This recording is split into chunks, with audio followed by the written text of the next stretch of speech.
Good evening and welcome. My name is Julie Nussbaum, President of the Jewish Federation of Greater Rochester. I am so glad to see so many of you here tonight to discuss food insecurity, a critical issue for our community and one which personally resonates for me. Since the pandemic began, food insecurity has been on the rise. We have all seen the stunning scenes of people waiting for hours in cars and on foot to receive supplemental food and supplies. Here in Rochester, we are far from immune. We have one of the highest child poverty rates in the country, and in Monroe County, 12.4% of the population, more than 92,000 people, are food insecure. I am sure Mitch and Jennie will give you the up-to-the-minute statistics for our region. What is food insecurity? The USDA defines food insecurity as a lack of access at times to enough food for an active, healthy life for all household members, and limited or uncertain availability of nutritionally adequate foods. In lay terms, a food insecure person is someone who is forced to skip meals because of lack of food or money, or who relies on food cupboards or other emergency food distribution for groceries. The Jewish Federation has a long history of supporting social action and anti-poverty initiatives in our community, and combating hunger is no exception.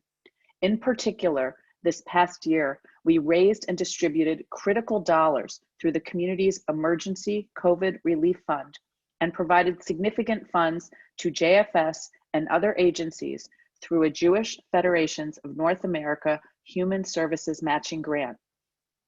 Prior, through the Jewish Community Relations Council, we have convened gatherings like our Hunger Seders in 2016 and 2017 to raise community awareness on this issue, and advocated with our elected officials at our yearly legislative lunch.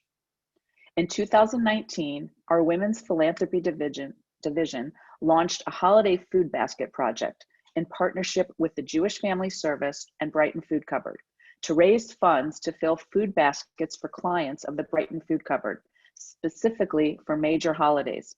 So far, we have funded nearly 1,000 baskets. As always, there is still more work to be done, and that is why we are all here tonight. Before I turn the program over to our guests, I want to thank those involved in bringing this discussion to our community. Thank you to our Women's Philanthropy President, Ruth Sklarski, for her leadership as well as her commitment to social action. A special thank you to our Women's Philanthropy Social Action Committee members, co-chairs extraordinaire Lisa Axelrod and Daphne Futterman, along with Elise Capel, Michelle Ruda, and Lisa Vangelo. It was their hard work and vision that made tonight's program possible. And of course, a huge thank you to our panelists, Mitch Gruber and Jennie Schaff, for taking the time to be here with us, and to Carolyn Mussbaum for moderating the program. Nothing we do is possible without our amazing, amazing staff, who always make us look good and who have worked in less than ideal conditions over the past year to bring ongoing programming to you. Thank you to Gitana Mirochnik and Alyssa Bourgeois. Toward the end of the program, we will share specific resources and action steps. This information will also be on our website and in a follow-up email. It is now my pleasure to turn the program over to our moderator, Carolyn Mussbaum. Thank you. Thank you, Julie. For those of you I can't see out there, but I see there are many of you online, I'm Carolyn Mussbaum, and tonight we're going to spend some time together with all of you, as well as with Mitch Gruber and Jennie Schaff, and I'll let them introduce themselves, but we're going to have a facilitated discussion, and I invite you all to use the Q&A button, not the chat button, but the Q&A button to fire your questions away, and I'll moderate, and we'll have a facilitated discussion so we can all learn more about what the problem is in Rochester, how the pandemic is affecting our community, and how we can help. So with that, I will turn it over to Mitch Gruber, who needs, I think, no introduction, member of City Council, and currently serving as Chief Strategy Officer at Foodlink, and to Jennie Schaff, President and CEO of Jewish Family Services, to introduce themselves. Okay, I think I'll go first. Thank you, Carolyn. Thank you, Julie. Thank you to the Federation for putting this on. And I'm really looking forward to the conversation and really pleased to be joined by Jennie because we have a lot to talk about. I'll start by just giving a very brief introduction for who I am. I'm a native son of this city, born and raised in Rochester, graduated from Hillel School. I can, that's only relevant to certain audiences I'm in, but that'll work here. Bar mitzvah at Beth Shalom, does that count? Should I keep going down the list there? No, I'll stop. When I graduated from college at Binghamton University, I spent my last semester abroad at the University of Cape Town, and I stayed in sub-Saharan Africa for more than a year, traveling around and spending time working on different social justice campaigns of different forms. And I distinctly remember finding myself in Zimbabwe in 2008 when they were experiencing the highest recorded rate of inflation in human history. And I was there, and it was really the first time I'd ever really experienced or seen or witnessed hunger. I saw people waiting in bread lines for hours at a time. I saw malnutrition with my own two eyes. And when I came back to the US eventually, because I ran out of money, and like any good Jewish boy, I wound up in my father's basement. I got a job working for Head Start here in the city of Rochester on Hudson Avenue. I was teaching Head Start for Action for a Better Community. And I remember in my very first days of work there, it's a federal program, so that you're federally mandated to serve 17 breakfasts, lunches, and snacks every day, but you don't always have 17 kids in the class. So, and on top of that, there are oftentimes issues with food. It wasn't necessarily food that the kids wanted to eat. So I found myself throwing food away every day. I found myself bringing home gallons of milk and trying to find people who would drink it. And the juxtaposition there from leaving Zimbabwe and within a few months finding myself being in the United States and throwing away food, but also at the same time having kids in my class who are experiencing signs of malnutrition themselves, it just became so complex and convoluted that I realized that this was the place I wanted to spend my life working on. So I ended up getting a job with Foodlink because I called Foodlink at some encouragement from people locally, didn't know who they were. Tom Ferraro, who is the founder of the organization, took the call, met with me, and at the end of the call, he asked me to come work for him. So 13 years later, I finished a doctorate from the U of R on actually the history of food retail. I ran for office and was privileged to earn a seat on city council. And despite all those travels, I've stayed at Foodlink the entire time. I'm actually celebrating my Foodlink bar mitzvah this year. I've been there for 13 years. And so I'll just say very briefly, because I know we'll talk more about what Foodlink does, but our work is to organize an entire network of emergency food providers. There's about 200 to 250 different food pantries, soup kitchens, and homeless shelters that fall underneath Foodlink's 10 county service area. And we're grateful to have that huge network to be able to to be able to serve people in times of need, which frankly are always, but certainly was very pronounced in the last year during COVID. And one of those partners is Jennie and JFS and all the work that the Brighton Food Cupboard does. So obviously a lot more to say about Foodlink, but that's a little bit about me, and I'll pass it over to Jennie. Thanks, Mitch. So hi, I'm Jennie Schaff. I'm the CEO and president of Jewish Family Service. I'll start with just how grateful I am to be here tonight having this most important conversation. So thank you to the Jewish Federation, to Women's Philanthropy, and Mitch, because I'm looking forward to having a conversation with you about a topic that I know is very near and dear to both of our hearts. Just a little bit of background about me. I grew up here in Rochester and left for a little while for college and whatnot and returned as a young adult and spent actually the bulk of my career in academia. I was actually working for Nazareth College in their School of Education as a professor and a program director there. And during my time in academia, much of my research was focused on social justice, civic engagement, the engagement of youth, and on meaningful, sustainable social action. Approximately 2.5 years ago, a little bit more, I left academia to come to JFS, which was a major career switch for me. Although it was really a move from the theoretical to the tangible, putting many of my words and my research finally into action through the work of the agency. And so a little bit about JFS. JFS, Jewish Family Service of Rochester, has been in existence for over 100 years in the Rochester community. So for over 100 years, we have been continually addressing ongoing community needs and in different creative ways, and constantly evaluating those needs and evaluating the ways in which we address those needs and figuring out if the programs that we're offering need to continue, or if there are other agencies that are currently meeting the needs better, whatnot, and then continually reevaluating. We have many different programs at JFS that address varying needs, from basic needs to aging services to affordable housing programming to parenting programming, emergency financial assistance, mental health counseling. We have a free school supply store for teachers who are in schools with 70% or more free and reduced lunch. We have a helpline, accessibility and inclusion director. We have a plethora of programs, but the one that we're going to really be focusing on tonight, first and foremost, is our Brighton food cupboard, or our food pantry. And so our food cupboard, while it's located at Brookside School in Brighton, we actually serve 4 different zip codes: 14618, 14607, 14610, and 14620. So we address we address needs in all 4 of those zip codes, and we really utilize quite a unique model.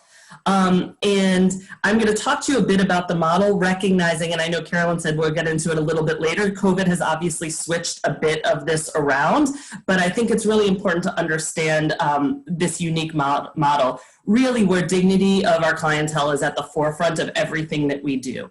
So first of all, our clients at the food cupboard do not come in and shop at our food cupboard.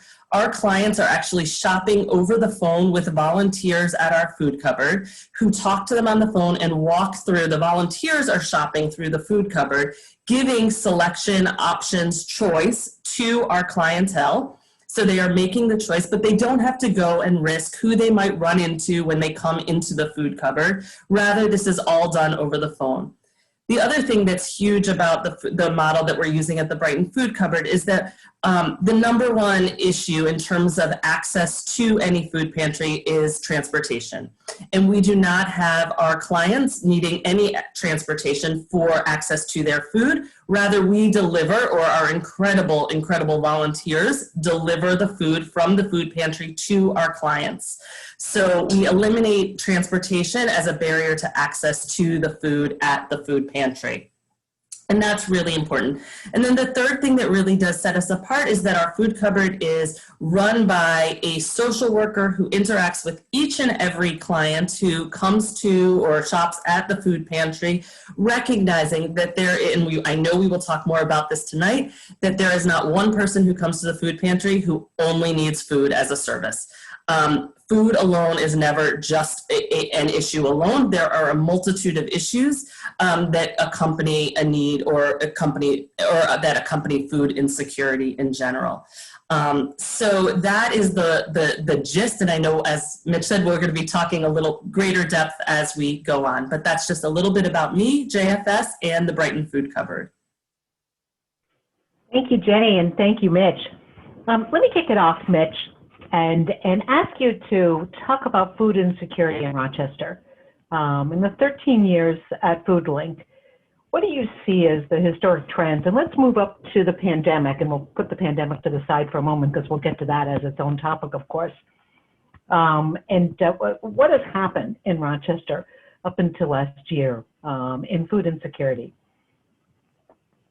Thanks. It's the question, and it's a difficult answer because it's a complicated subject. But I'll give you my best effort at it, which is that I would really argue that food insecurity, and I appreciated Julie's definition coming right from the USDA, but I would argue that it's not really an effective definition. We have a problem in our country that is not about hunger specifically. It's not about a lack of food. It's about a lack of resources for people. As Jennie described, nobody wakes up hungry on any given day without a series of things going wrong in their life beforehand to lead them there. And the reality is that we don't have a problem of production in this country. You saw it very much when COVID first hit the U.S. You saw very clearly that farmers were throwing away milk and they were and they were stomping on eggs and they were throwing away produce. It wasn't because we had not enough production that people were hungry. It's because we had really broken distribution channels. And most importantly, those distribution channels are intended for people with money to be able to buy food, not with food being able to get to people who need it. So that's ultimately the problem. And let me drill down a little bit deeper to talk about what Rochester's situation is. When I started at Foodlink in 2008, it was right during the recession of 2008, and numbers spiked really dramatically at Foodlink. We were, when I started, distributing 8 million pounds of food a year to that network I talked about, right? So let me take a quick pause to explain that Foodlink is the place where all the major manufacturers, grocers, retailers, producers, farmers, if places have a huge amount of food that they need to donate because it's not fit for it's not fit for sale, but it is fit for human consumption, they don't want to make 200 phone calls. They want to find one place to take all that food. And so that's really what food banks are across the country. We're the wholesale network. So back in 2008, when I started, we were distributing about 8 million pounds of food a year, going to partners like the Brighton food cupboard and many others in town. That recession made us spike to about 18 million pounds of food. By 2010, we were distributing about 18 million pounds of food, and that number pretty much plateaued, which I think is the really interesting thing for when we do talk about COVID. We never saw those numbers go back down. And so why is that? I mean, why were we serving so many more people during the recession and did it not come back down? There's a lot of potential arguments and reasons for it. One is that inflation in grocery didn't necessarily go away, which I think is a big piece of this. But two, and the one I would argue is much more likely the case, is that the reality is food insecurity and utilizing places like food pantries like Brighton Food Cupboard it's again, if it's a resource problem, if we agree with that, then the reality is that the food system is one of the few places where you can get relief, right? There is not a sophisticated charitable network to get your utilities paid, to pay your RG&E bill. There's not a sophisticated charitable network to be able to pay your rent, but there is a really effective charitable network to be able to get people groceries and basic needs related to food. So I would argue that in 2008, when those numbers started to spike up to 18 million pounds of food a year, people realized these were people who were under a huge amount of financial strain regardless, and they were all of a sudden realizing there were more resources that they could utilize. And so the number never went back down. And so maybe it went down to 16 million or 15 million. It certainly never went anywhere near the 8 million it was pre-recession. And now, I know we're not talking about COVID quite yet, but this year, we're on pace to distribute over 26 million pounds of food this year. So the spike has been tremendous, and the question becomes, will it ever go back down? But that's really, I don't know that answer is what people always want to hear, because people hear about hunger or food insecurity and they want to think that there's a specific production problem, right? That we can just grow more food and it'll take care of it. But we don't have production problems in our country. We have one issue, which I'll probably bring it up several more times, but I'll just give the story once right now. If you live in Brighton and you go to Pittsford Plaza, you could throw a baseball to the flagship Wegmans store, to the only Trader Joe's in our region, and to a place where Whole Foods is clamoring to start the first one of those in our region. Meanwhile, I live in 14608. For those of you who know where the Susan B. Anthony house is, I live directly across the street from the Susan B. Anthony house. I don't have a grocery store within 2 miles of my house. And the vast majority of people who live near me do not have cars. So the reality is that's what is driving this huge demand and need at neighborhood-based food pantries and places like Brighton Food Cover, who does God's work by delivering to people, is that there is just this huge need where the resources are, the grocery stores clamor to be in, and where the resources are not, they are not. And as long as that's a problem, we're going to continue to see more and more need at the food pantries that we serve. Thanks. Hey, Jennie, let me come at it from the perspective that you started with, which is that food insecurity in many ways is a symptom, just as Mitch was saying. It's a symptom of or the result of a number of causes. What do you see from JFS up to the point of the pandemic as the causes? And how does JFS strategize to address both the symptom and the cause? Yeah, great question.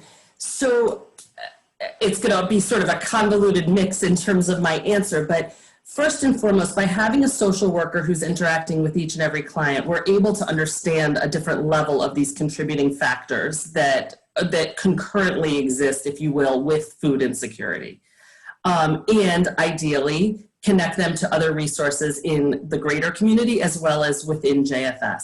So some of those other factors that we see first and foremost, in particular with some of our aging clients at the food cupboard, the number of aging clients that have to choose between paying for their medication or choosing to put food on their table is enormous. The same goes, well, not the same, but with regards to children.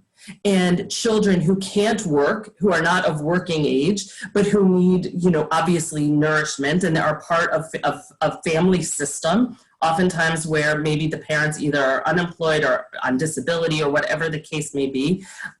Children, another contributing factor to just by virtue of age. So we have our younger individuals in our society and our older individuals. Rural areas, a tremendous need with regards back to what Mitch is saying with regards to transportation, being able to get to a store, to a farm, to a farm market, whatever the case may be. But in inclement weather that would prohibit someone from being able to, who might be able to walk at another time to be able to access food. All of these contribute, right? These are all contributing factors. Poverty being, I would say, the real sort of underlying root of all of this, right? So food insecurity, and as Mitch said, we have mechanisms. We have food banks, thank goodness. We have food pantries. We have different mechanisms for people to be able to access food. But what we realize is that there's so much more to this problem. And so what I'm seeing at JFS is the number of clients who are coming who need food, and who also, as it turns out, need clothing. So we'll provide them with clothing from our Brighten Your Wardrobe, and actually with their food that is being delivered, oftentimes deliver a package of clothing in the sizes for individuals within their home. We will have volunteers who will actually, again, with Brighten Your Wardrobe, shop over the phone with them, in particular during COVID, to be able to find them some clothing that they might want, or be able to use FaceTime or whatever the case may be, to be able to show them some clothing. Our emergency financial assistance, which, by the way, I will just say, as Julie talked about with regards to the Human Services Grant, that the Federation helped us tremendously in boosting our ability to provide emergency financial assistance, because the number of times we're providing food and the person is about to be evicted, or the person can't pay their rent, or the person's about to lose their job because they don't have tires on their car and they can't get to work the next day. So what we're seeing is that food insecurity does not happen in isolation. And then, which I also believe we'll get into later, the mental health implications of what it means to need on this level, and what it does in terms of the human psyche, in terms of anxiety, depression, even such things that there's research around food insecurity and ADHD. I mean, really, there's lots of different things that we're seeing. But at JFS, we're working really hard to look holistically at any client who comes in, whether they come in through the Brighton Food Cupboard or they come in through our mental health counseling, but in trying to find other resources within the agency to pair them with. And also to recognize, as I like to say, Family is our middle name at JFS, recognizing that any one person who comes to JFS is part of the family system. And to come to JFS, that family system in some way or another is interrupted. And it's our role to be able to provide services for that interrupted family system as well.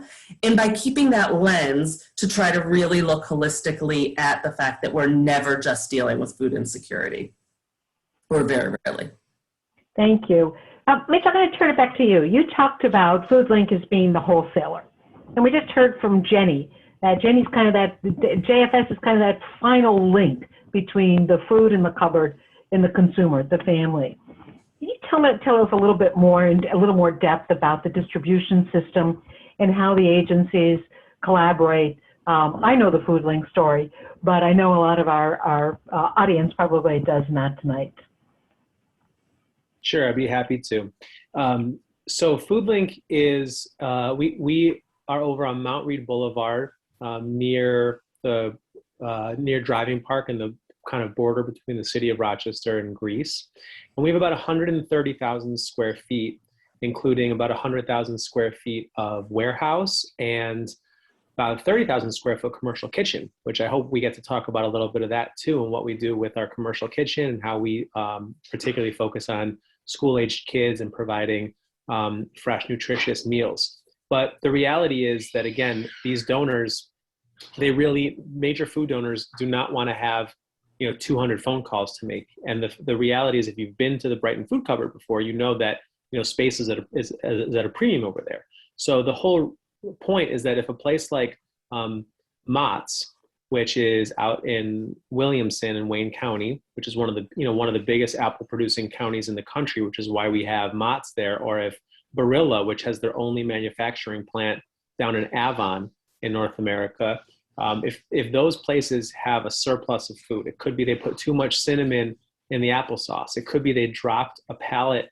of pasta so that all the boxes were crushed, but the pasta itself is still perfectly fine. They send that food over to Foodlink. And there's a whole system where they then receive a tax write-off. There's an incentive for them to be able to send this food to Foodlink. And on top of that, there's also an incentive because they don't want to be throwing the food away. That has an expense to the company too. So the food then comes to us, and we then get it out to our network of providers. We're a membership-based organization. So the Brighton Food Cupboard is a member. So is every settlement house in Rochester. But the vast majority of our partners are actually faith-based groups and predominantly churches. And so what we do is we make sure that those organizations are all following basic food safety protocols. Doesn't matter how poor or hungry someone is, no one should be eating food that's unsafe. We make sure that everybody follows basic civil rights training. Nobody can exchange food for service, right? Our food is meant to go to anybody who needs it. And we make sure that our partners all get together to learn best practices, to learn about how to do trauma-informed care, to learn about how to be good advocates, to learn about how to do wraparound services, so that, to Jennie's point, no one's coming into any food pantry and just leaving with food. The whole purpose is that someone's there to try to understand what else is going on in your life that we can be helpful with. One of the biggest things to me is that we need to make sure that people who are eligible for SNAP benefits, which used to be called food stamps, or WIC benefits, women, infant, and children, we need to make sure that everybody is absolutely utilizing every single public benefit that's available to them. And so our food pantries are a great place to be able to do that work. So that's the work that Foodlink does. We take in the food, we provide training, we provide a network for people to learn best practices. And my responsibility in particular at Foodlink is to try to work with that entire network to build new efficiencies, to recognize that, wow, we're in the middle of a pandemic and all of a sudden our distribution channels aren't the same anymore. I mean, I'm assuming we'll get to this shortly, Carolyn. Absolutely. But the reality is that we had to change everything in the last year. And the only reason we were able to do that is because we had a really good, strong, and nimble network. So that's the work that Foodlink does, and we couldn't do it without the partners like Brighton Food Cupboard. You put yourself on mute, Carolyn. There we go. Jennie, let me turn, still muted. Nope, there we go. You're good. There we go. Let me turn to you. And now the food comes in from Foodlink. How do the customers, how do the clients come to Brighton Food Cupboard and connect up with what they need? So our clients, as I said, they're over the phone. So they're talking to a volunteer over the phone. We have a general list based on the size of the household for the individual who is shopping over the phone. And the volunteer walks around with this list. And so hypothetically, it might say that you get 4 dairy items. And so the volunteer will walk down the dairy aisle or walk to the refrigerated section of the dairy aisle and say, today, this is what we have available. And, much of this is based on what we've been able to get from Foodlink, as well as from a number of other partnerships that we have. But primarily our food is coming from Foodlink, and we will then list to them. So we have yogurt today. Okay, I love yogurt.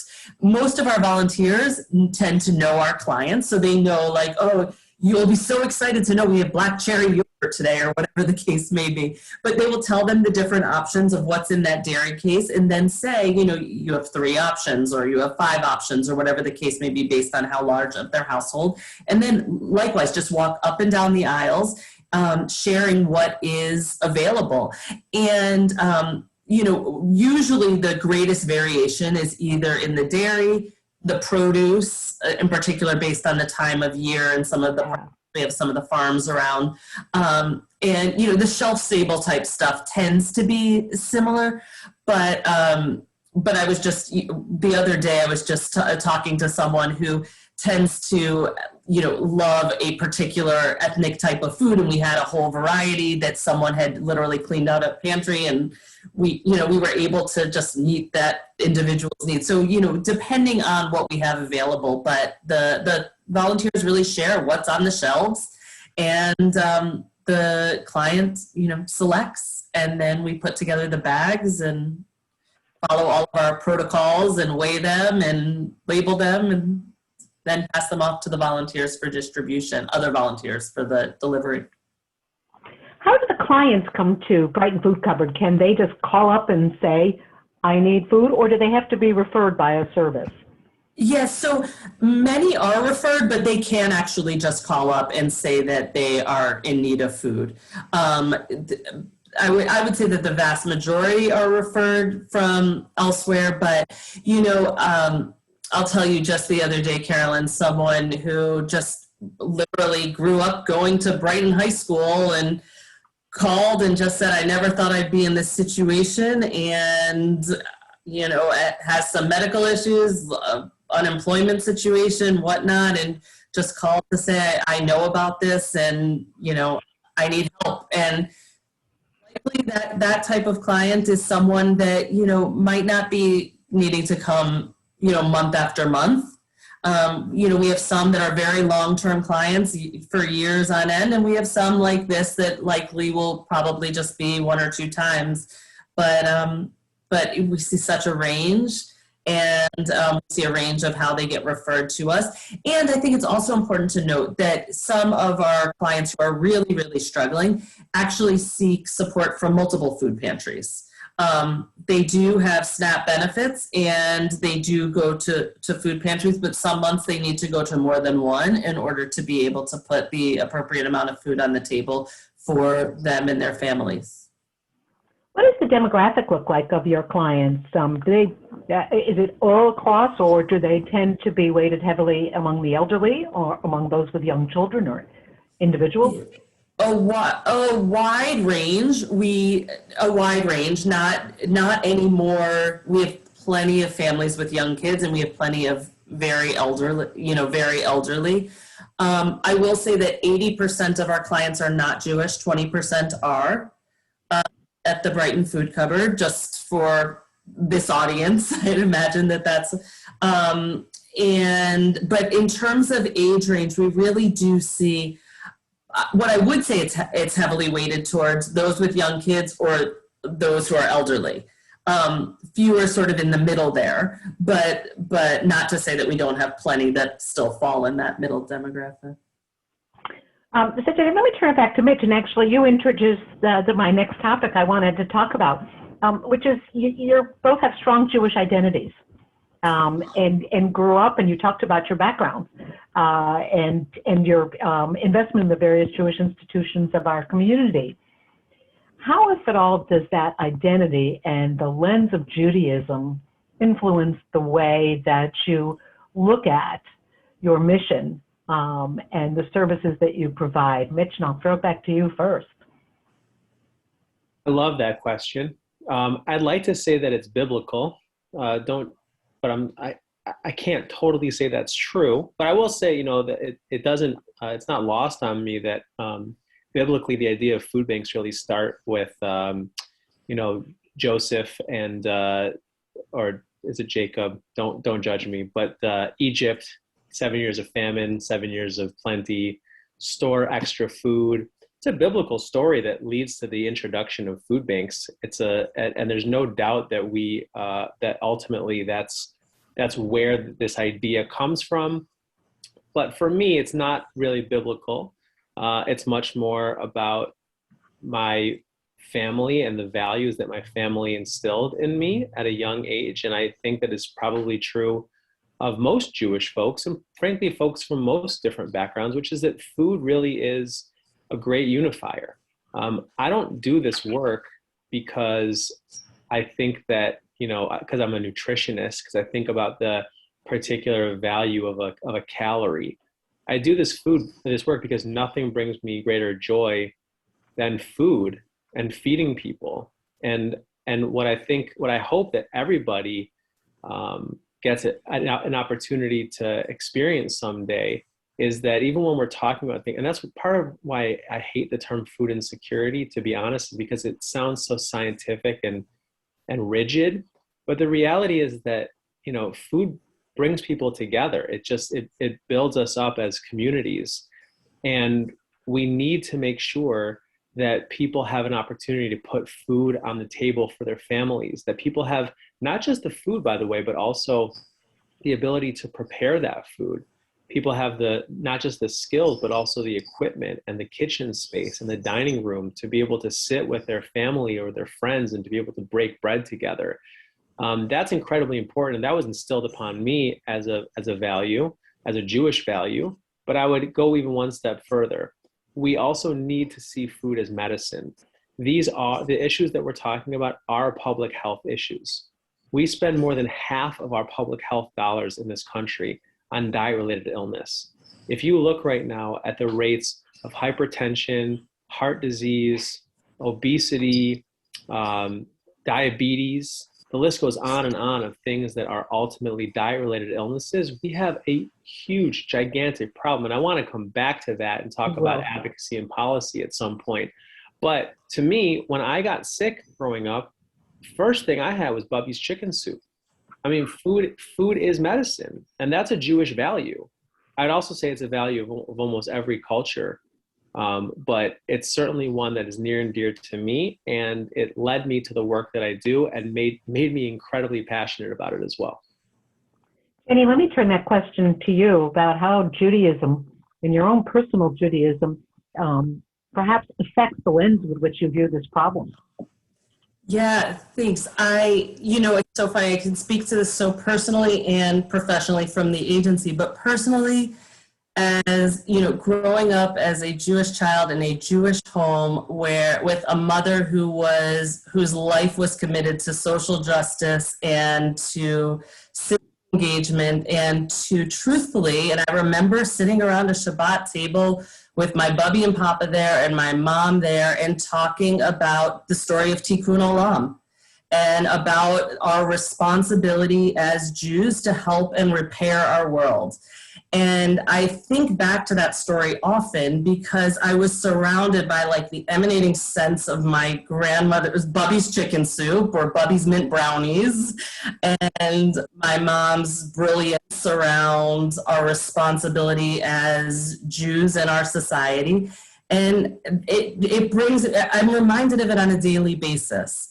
And then fast forward to JFS and to the Brighton Food Cupboard, but JFS, our mission is grounded in the age-old, time-honored traditions of Tikkun Olam.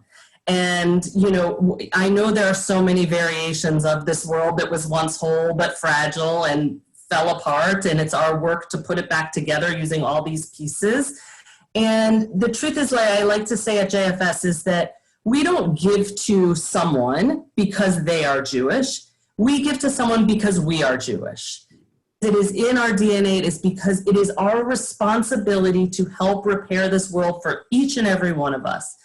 And so I look at the JFS mission and I think to myself as a young girl sitting at my grandparents' Shabbat table with my mom by my side, and it sort of all comes together, and it really is what truly guides me on a daily basis with the work that I do. Thank you. So we've touched around the pandemic, so let's go there and talk about the way that the pandemic has impacted not only the needs of those who are coming for food or who are now suffering food insecurity, but also the distribution. Obviously, the volunteers are not there that once were there, and for safety reasons, the interaction of a lot of people has certainly been restricted. Mitch, let me throw it back to you, and I'd like to hear about how your organization, how Foodlink has been able to pivot to meet perhaps changing needs, internal and external, in a very extraordinary time. Absolutely.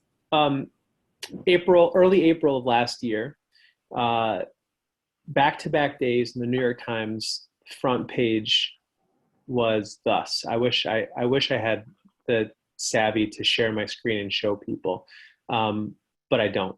But early April, the first day was San Antonio Food Bank had 10,000 people, 10,000 cars. We don't know how many people, 10,000 cars waiting in line to get food. The very next day, it was that scene I described before of farmers, I think it was farmers in Florida, who were throwing away milk and eggs and produce. And the reason they were doing that, by the way, is because those were farmers who were growing food directly for big institutions like universities and restaurants, like big chain restaurants. And all of a sudden, those places were closed and they had no supply chain, so they threw this food away.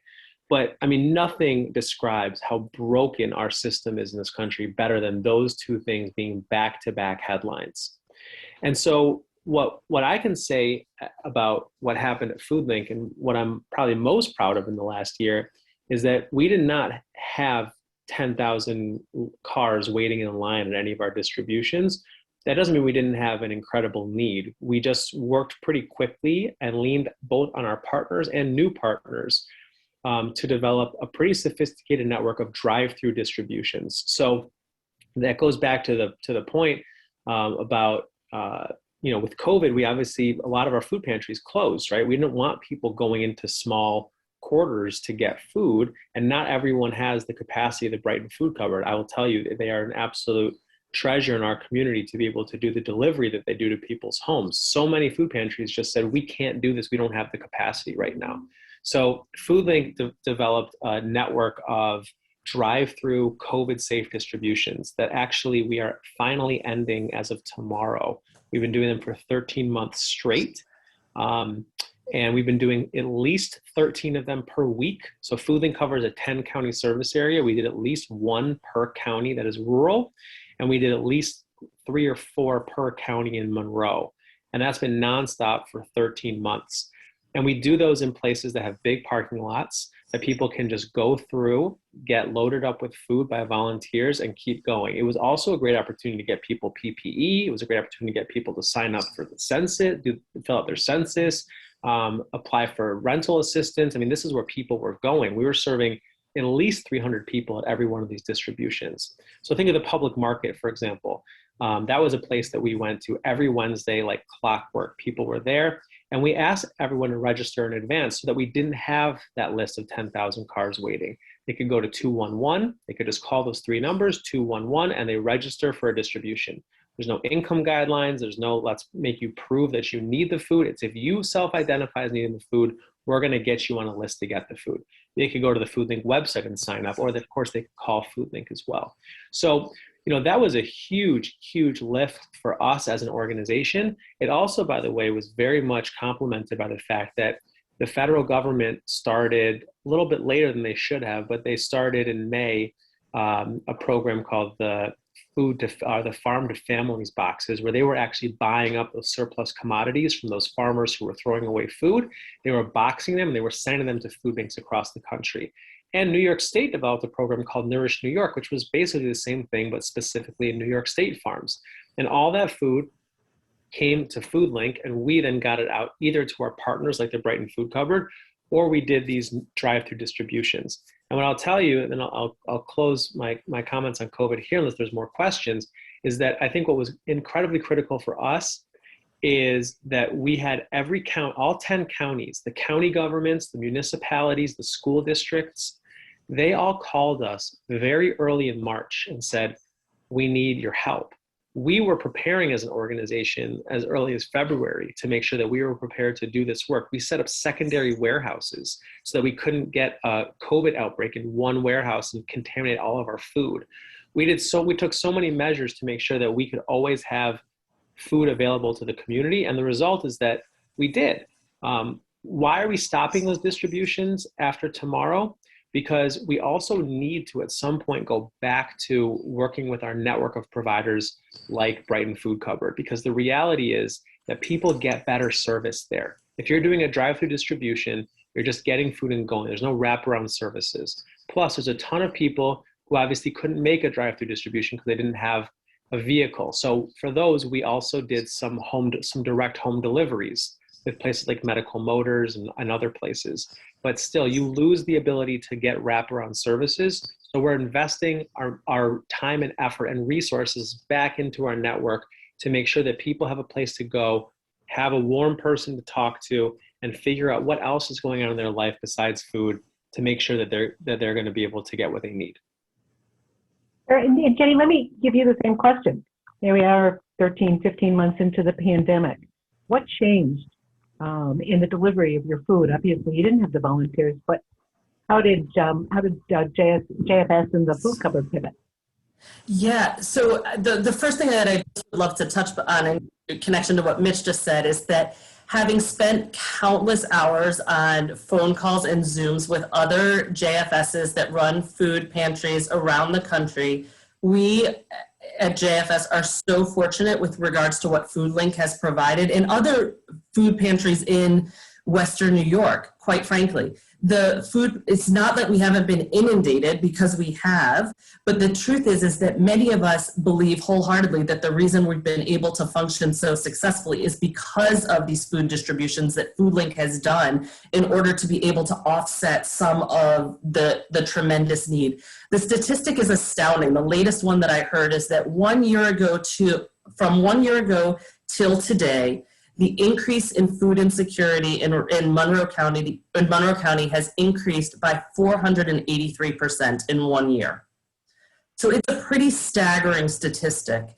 And the truth is that we did have to pivot big time because we couldn't have our volunteers over the phone shopping in the food pantry. So what we were able to do was figure out, through the incredible help of our very dedicated JFS staff who are over at the food pantry, they did some more pre-packaged type food, like put together packages of food that would go to our clients. We were able to create a touchless pickup and drop off. So we were able to still utilize volunteers, which worked on so many levels because so many people have been just so anxious and wanting to volunteer. And it's been hard to, quite frankly, come up with opportunities when you can't go into a building or whatnot. So it's been amazing. We have had incredible volunteers who come to the food pantry, and through a touchless mechanism where we put the food in their car and slide a piece of paper through their window that has the addresses of where they're going to deliver and the phone number of the client that they're to call when they arrive. We've been able to utilize volunteers for the delivery piece and utilize JFS staff in a very spread out and safe way in order to do sort of pre-packaged, recognizing that those clients that we've known and know well, we've been able to sort of tailor based on some of what we need. I was talking to one of our amazing staff members over at the Food Cupboard who was just saying something about cat food the other day. Someone else was talking about hair care products. Someone else was talking about women's sanitary products. But just certain things that we know about clients that we would be able to throw into the packages of what they would be receiving to try to tailor it, to make it as personable as possible, We try so hard with that personable approach all the time, but COVID has obviously made that a bit trickier.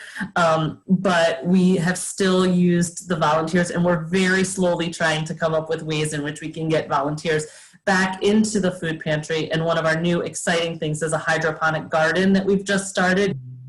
Lettuce and hydroponic lettuce, and so we're starting to create some volunteer opportunities where people in very socially distant, appropriate ways can come in and help harvest those.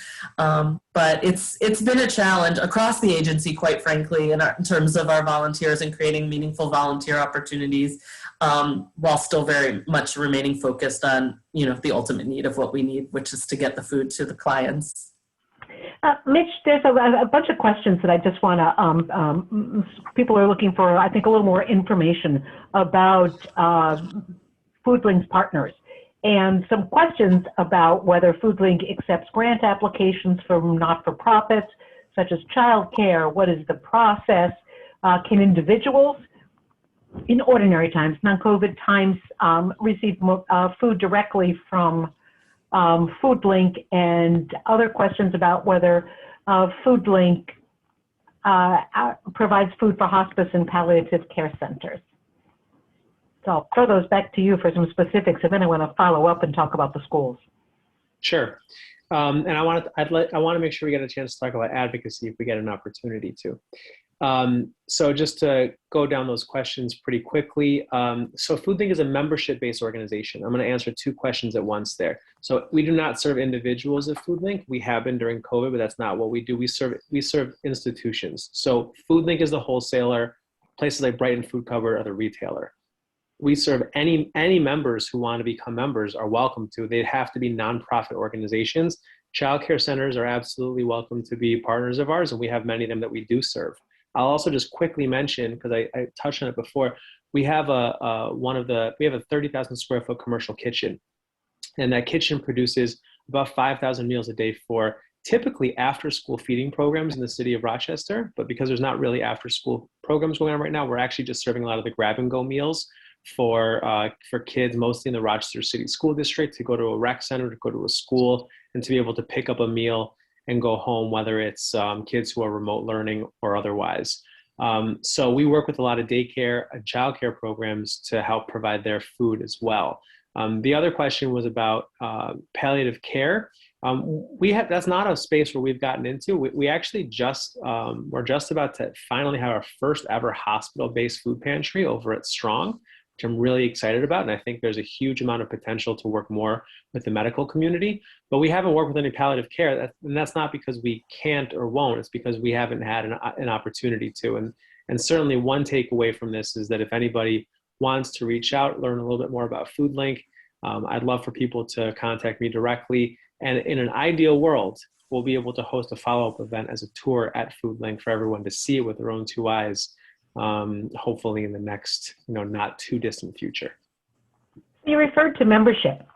Is the membership a financial membership? Are there grants that Foodlink gives to various organizations in the form of food products?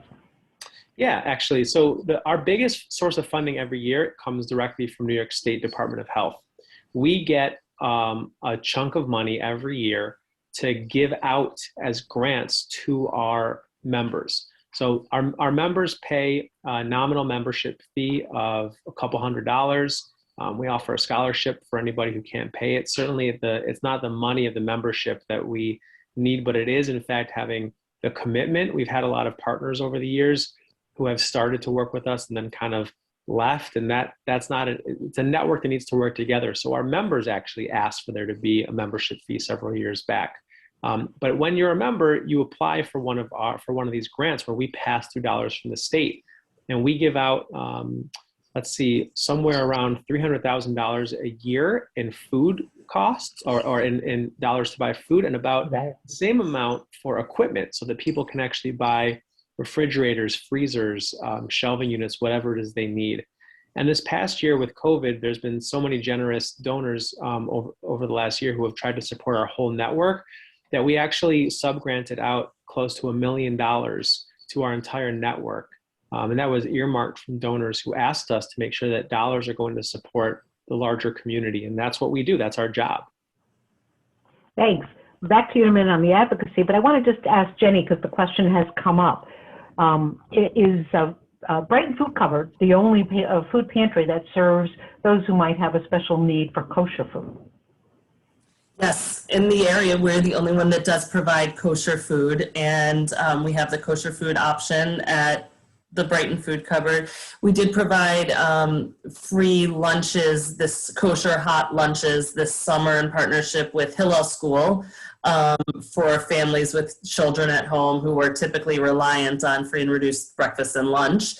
So we were able to provide kosher hot lunches during that time, but we do offer kosher food, and we will accommodate other diets as best we can, whether it's a gluten, allergy or a dairy, whatever the case may be. But kosher, yes. At least as far as I know, we're the only one in the vicinity that's doing kosher food. So Mitch, you talked about the advocacy, and let's get into that topic, because when we think about food, and food is medicine, and food insecurity and poverty, a lot of this comes back to nutrition, education, information. What does Foodlink do in that way, or what do you see as the role of an advocate in breaking the cycle of food insecurity? Yeah, it's a great question, and I got to answer it in two different ways. So you mentioned about nutrition education. I do think that's a huge piece of all this, giving people food, but not providing them with not just the skills, but the tools to be able to utilize it. Doesn't go that far. I'll tell a very brief story. When I was a younger man working at Foodlink, I was driving up and down Route 104. All of you probably know where 104 is. And if you drive up and down 104 around October or November, you'll just see fields and fields and fields of butternut squash that are unharvested. And the reality is that if you dig into the economics of it a little bit, they're unharvested because at the end of the season, a butternut squash isn't worth the labor of the farmer to pick it based on what it's actually going, what its price is. So they just sit there fallow. And I thought to myself, oh, I'm going to solve the day. I'm going to fix this whole problem here. I'm going to solve it myself. I'm going to figure out how to get those butternut squash, and I'm going to get it to anyone who wants it. And so we got a bunch of volunteers. We picked more butternut squash than we could possibly imagine, and we fit it in a truck and got it back to Foodlink, and it sat there in bins. None of our members were taking it. So then we decided, all right, we're going to cut it up. We're going to go do taste tests for people. We're going to do this nutrition education. Here's how you make a butternut squash taste great. And we did it. And someone mentioned in the Q&A, the curbside market. Well, we brought it to all of our curbside market stops and gave people a chance to eat butternut squash. And the response was phenomenal. People were like, oh, this is really good. I like this. It tastes just like yams. And then we tried to encourage some folks who loved it to cook it. And the reality is that a butternut squash is a giant pain to prepare, and it requires having really good kitchen equipment, including really, really sharp knives. And, you just have to start to peel back the onion a little bit and recognize how many barriers there are to some of the work that we're trying to do. And so it's not enough to give someone a butternut squash. It's not enough to give someone a butternut squash in a recipe if there isn't an adequate kitchen or adequate kitchen equipment, which gets me back to the larger story of advocacy. And if you don't mind, I know I've already hogged the mic, Jennie and Carolyn, but I'm going to hog the mic for a couple more minutes here. So I think that we can't leave this conversation without getting a little bit deeper into what really I think the cause of a lot of these problems are. Of course, poverty is caused by a million different things, but I want to talk about in particular the story of food. So if I were to ask you all, and if this was interactive and I wasn't just looking at myself, I'd have more fun with it. But what's more expensive at the store, an apple or a Twinkie? I think we all would recognize that the apple is more expensive and the Twinkie is cheaper. I'm talking about an individual Twinkie or an individual apple. Let's think about this for a second. A Twinkie has about 1 million ingredients, half of which I can't pronounce. It's manufactured very, very far away. It has a ton of wrapping and packaging. The apple has no ingredients unless you count rain and sun. It's grown in Wayne County, which is the 3rd biggest apple producing county in the entire nation. And it has no packaging. So why is the Twinkie cheaper than the apple? And the answer to that is our federal farm bill, which is a big omnibus bill that gets passed every 5 to 6 years, which completely 100% subsidizes the cost of corn, wheat, and soy. Meanwhile, what we know as fruits and vegetables are called specialty crops and don't get nearly the same subsidy. So the people who are growing the food, the products that end up becoming Fritos or becoming Twinkies are basically asked by the federal government to keep producing that stuff in huge quantities, in part because it's also what produces ethanol and other things as well. But meanwhile, the farmer who's trying to grow apples over in Wayne County is doing it without any subsidy and has to play the real market supply and demand game. So, we can't talk about these problems without thinking about how we actually can advocate for a better and more equitable farm bill. I see a lot of questions in the chart, in the thing down there, are about grocery stores. And you have to think about those economics when you think about grocery stores as well. There's a reality here, an economic reality, which makes some of the things that we think are easy, just go bring fresh food to folks who need it, and where there's a concentration of people and a concentration of poverty. But there's actually policies that work against us. And so we need to be mindful of that. We need to be thoughtful about that as we approach solutions, which hopefully we'll have a chance to talk about too. And if not, I'll certainly follow up with people. We're going to get to the solutions and other questions. So please keep putting in the questions in the chat box, everybody, because we will get to them. Jennie, let me turn it to you. I know that the Brighton Food Cupboard makes a huge effort to distribute, as you put it, distribute fresh food, produce when it's available. How do these issues, these nutrition issues, distribution and inequity issues that Mitch has identified impact how the Food Cupboard provides its services to its clients? Yeah, look, it's an ongoing issue with nationally with regards to the provision of healthy foods. And our Food Cupboard, run by Esty Kalimnik, our incredible social worker who has run the Food Cupboard for so many years and has made such a concrete commitment to the provision of healthy foods. So as a result, I mean, look, our agency spends far more time than I would venture to say plenty of other agencies that I know of who are running food pantries trying to secure additional grants and funding to be able to secure more healthy foods. Likewise, to provide recipes oftentimes and additional ingredients so that someone who's receiving a package of food could actually try to prepare a recipe, and the dignity that goes around that.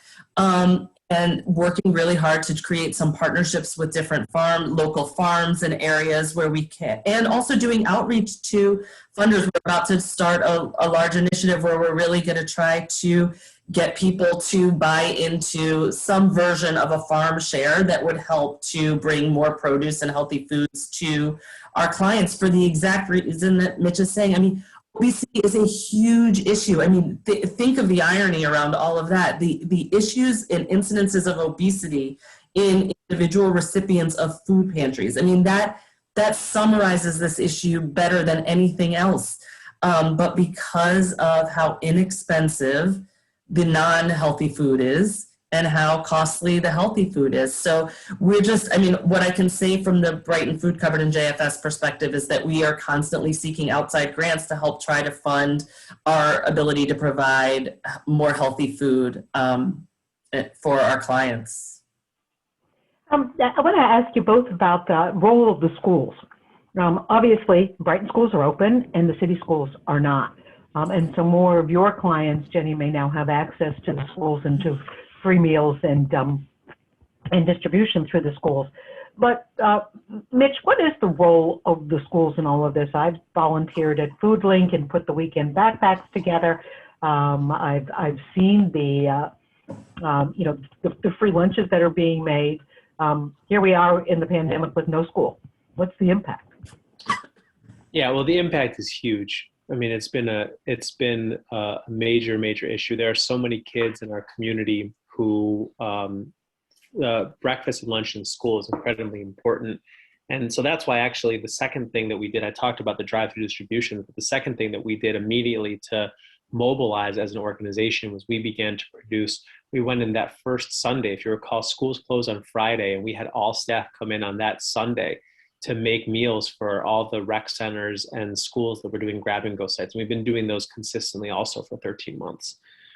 But, you know, I'll take your question a little bit differently and say that schools, so many schools have reached out to me in the last year, because I think what they've realized when they weren't in session is just how critical their work is to the overall well-being of the families that they serve. And a lot of them are interested in starting food pantries. So I think one of the things that Foodlink has to do, and this has been a big thrust of mine for the last couple of years, is we have to start to shift our network.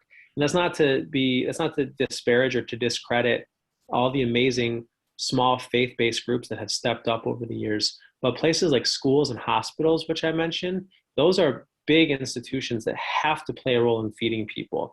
And a school, especially in a place like the Rochester City School District, which oftentimes talks about, you know, connecting to parents as one of the key issues they have. Again, back to the question about the kind of cultural element of this, food is supposed to bring us together. Food is a way that parents and teachers and parents and schools can engage more often. So we actually, in the last probably 3 years, have started 20 school-based food pantries, some in rural communities, like one in Wolcott, which is out deep into Wayne County. We have about 3 in the Greece Central School District, and we have 10 in the Rochester City School District. And these are really, really cool programs and initiatives that I'm confident will continue to build out. We need to get some funding for it. We need to have some dedicated personnel to think about school-based pantries, because it's complicated, right? In a place like the Rochester City School District, where there's 100% categorical eligibility for free breakfast and lunch, you can't give every kid access to a food pantry every day, because there just isn't enough food or storage even. So what's the referral mechanism? How do you make sure that you're really utilizing this as an emergency food program? That's what we have to work on, but I'm really confident that schools are part of the answer. And I'm excited about what the future holds with that. And Jennie, how does the Brighton Food Cupboard work with the schools in Brighton and the other zip codes that you're servicing? I mean, we mostly work specifically with the Brighton School District with regard the other zip codes that we're serving. It's not necessarily that we're working specifically with the schools per se, but rather with the clients who are in those zip codes. With the Brighton schools, we do have a partnership in which, you know, their counselors are continually referring individuals to us and helping to guide us in reaching individuals that they think, whether it's through the Brighton Food Cupboard or Brighten Your Wardrobe. So it's just that this ongoing partnership that we've had with the school district. And mostly, as I said, mostly does come from referrals from the counselors. Although I will say, you know, during this year and in particular, during COVID, so many referrals that typically would have come even from like a school bus driver or a crossing guard. Some of these people who were used to seeing kids and were paying attention, you know, for as much as they're paying attention to the road or they're paying attention to the traffic lights, they're also paying attention to these kids. And I think it's just really important to note that whether we're talking about RCSD or we're talking about Brighton or any of the school districts that lie in between, the truth of the matter is that there's no way that there are a lot of children being overlooked right now, because some of these touch points, some of these additional people that they were used to running into, they're being seen far less. And so I anticipate that for as great as we know the need is, it's even greater, and we're going to start to see that as things start to reopen a bit. So let me ask you, there are some questions in the chat box here about eligibility at the food cupboard. So for example, does the food cupboard service multi-generational families or families with a large number of children? And Absolutely. how often can a family utilize the food cupboard? So yes, so we'll service a family of any size, multi-generational, you know, 1 child or 10 children. We will service them. We have, you know, a formula, if you will, that helps us to govern how much food. Typically, our families come once a month to receive a package of 3 to 4 days worth of food. Which is why I was saying before that some people with SNAP benefits and come in the food cupboard oftentimes do need to seek the support of other food cupboards.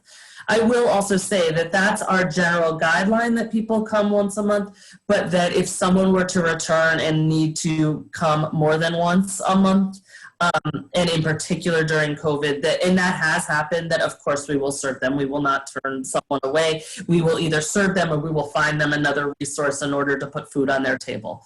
But that's the general guideline that we use. It's a 3-day supply once a month. Which doesn't go so far.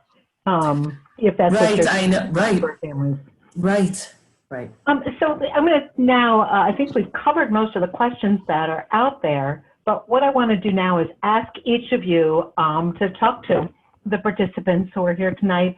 And we've got a better understanding of the complexity, I think, and the difficulty and the multi-layers of a lot of the issues that impact on food insecurity. What can individuals do? What can they do, particularly given the limits on volunteering? What can individuals do to educate themselves and to affect change that addresses food insecurity? At an individual level, and then perhaps on some other level, whether it's advocacy or whether it's supportive organizations. So, Mitch, I'll throw it back to you. Sure. I mean, you have to start with volunteerism. I know that's the answer that people expect, and I'll give other ones too. But at Foodlink, we have a number of different volunteer opportunities. I saw someone in the chat talked about how they volunteer on our curbside market, which is the only mobile market program in the community that goes around and sells fruits and vegetables at affordable housing communities.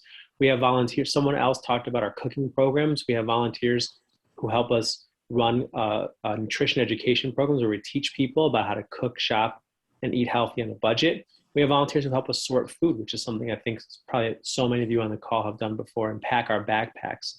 So it's true that our volunteer numbers are down from where they were pre-COVID just because we can't have the capacity, but we still have a huge number of volunteers and a huge need for volunteers. So I would never count that out. I would also say, and this is potentially even more important in some ways, is that there's a lot of small grassroots organizations that maybe have no volunteers and could really use some help.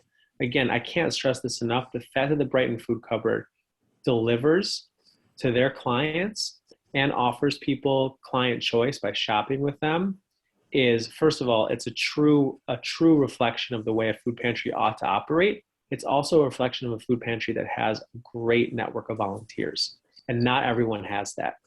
So there are opportunities to volunteer for other organizations, and I think that's something that to me is incredibly important related to the Jewish community in general. Is that I think the Jewish community, can be and is, but needs to be even more so there for the entire community. And there's lots of small grassroots organizations who could use some volunteer support, and I'd be more than happy to connect people and connect the dots there. I would also say that giving, I can't not say that giving is important too, not just time, but dollars. Let's remember, these are resource issues. Hunger is another way of describing poverty. And so how do we begin to get at poverty? It shouldn't all fall on philanthropy's shoulders by any means, but philanthropy certainly does play a role in that. But whose shoulders should ending poverty fall on? I would argue the public sector. And so we really have to think about advocacy, our role as advocates. I'll tell you quickly, because I know we don't have that much time left. I haven't talked about my role as a city council member, but after years and years, this month actually, in 2 weeks, we'll be voting on passing the first ever food policy council in the city of Rochester's history. And what that means is it's a citizen-led policy council to help our city develop smart policies to help make sure that equity is at the focus of everybody's relationship with food. We're seeing that happen at municipal levels across the country, but we're also seeing states and the federal government spend huge amounts of resources on food in really, I think, meaningful ways. And I'm sorry, I don't know if I'm not allowed to be political, but you gave me the microphone and here I am. But we also can't forget the fact that, the Trump administration 3 different times tried to cut and reduce food stamp benefits. And the Biden administration, in a short period of time, has increased and expanded food stamp benefits. That is very clearly and matter of factly going to reduce the burden on Jennie's shoulders. It's going to reduce the burden on Foodlink's shoulders. And so in the end, advocacy and policy are a huge part of all this moving forward, and we need people to be motivated and mobilized by that as well. And thanks, because I think we've learned a lot as we listen to messages that come from our elected officials. You know, we're not a political organization, but we try to inform and we try to educate people to give them that lens to ask questions. So thank you on that. And so Jennie, what do you see as the things that individuals can do, both with their time, their resources, and to support organizations or to otherwise be active in change agents? Yeah. I mean, as Mitch said, in terms of volunteerism, I mean, you could come and you could be a volunteer driver for the Brighton Food Cupboard and delivering food. I mean, I think we both stress the importance of being able to deliver that food. You know, ideally when COVID or our world somehow returns to some semblance of normalcy, whatever that looks like, you know, to become a shopper or help to sort food at the food cupboard. But the truth is, I happen to be a huge proponent of engaging youth, and I think that there are a lot of opportunities from talking to your children or children in your lives about food insecurity, raising awareness about the poverty cycle, about concurrent issues, getting some of that dialogue started. Trust me, Mitch and I did not get here today because we were introduced to this as adults. I think that there's a lot to be said about engaging youth and using this as a mechanism to have conversation. And it might not sound like volunteerism per se, but I think there's a lot to be done if truthfully, and I agree with Mitch, that ultimately this is going to fall in the public sector as well it should in terms of helping to truly address poverty in our community. Grow a garden, whether it's with yourself or with your children. Grow a garden and bring some produce over to the food cupboard. Organize a food drive, decide to do one of our stock a shelf programs and choose one of our shelf stable products and decide that for 6 months you and your friends or you and your family are going to stock peanut butter or tuna fish or condensed milk or whatever the shelf stable milk, whatever the case may be. Choose something that you can help and feel good about and know that is absolutely needed. Of course, you know, monetary donations are always great, in particular because we do need to meet certain regulations in terms of what we're providing for our clients and making sure that it's balanced and appropriate foods and whatnot. So of course, monetary donations. And as you know, and I will just go back with regards to JFS, aside from the Brighton Food Cupboard, we have a plethora of other programs. And as I said, we try desperately to look holistically at any of our clients' needs. And so there's a wide range of volunteer opportunities at the agency or that we can help connect individuals with, whether you're an older adult, a younger adult, a child, a bar bat mitzvah child, whatever the case may be. You know, trying to engage in some version of social action and raising awareness for yourself and your families. And that's what I would say are some of the things that you could do.